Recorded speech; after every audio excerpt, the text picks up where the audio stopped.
This program was brought to you by Coller Institute of Venture at Tel Aviv University. Hello, I'm here at the Coller Institute of Venture workshop on deep innovation, and I'm joined now by Simone Botti, head of a bio-incubator fund, MS Ventures. So Simone, thank you very much for joining us today, and I really enjoyed the panel discussion.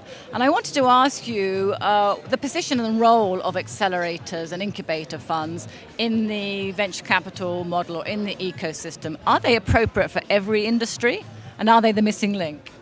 Thank you, Anne. It was a real pleasure to be here at the panel. I think that an incubator is important where you need to fill a gap. It is not necessarily the best solution, for example, for mobile apps or for, internet economy, sharing things. There, the incubator is more like a place to have ideas and just go around and meet people that might have interesting outlooks. But in the end, the time to market there is so quick that an incubator is not necessary. In our industry, where there is a very big gap to fill, and many times you need very,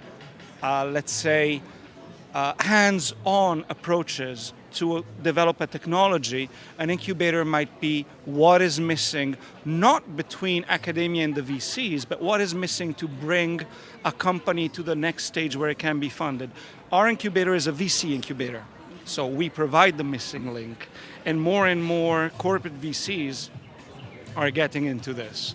But yes, I think that if you look at examples like ours, like Pfizer, like Johnson & Johnson, that now with Takeda is investing in an incubator here in Israel, you see that pharma and bio companies are thinking that there is a definite gap where attention to detail and a hands-on approach might make the difference to bring a technology from the level of academic science to clinical trials or further.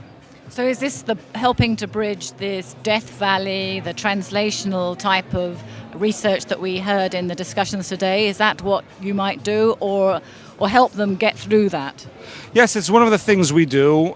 It's definitely one of the ways of bridging the gap. And not necessarily, though, is it always in every region something that you want to have.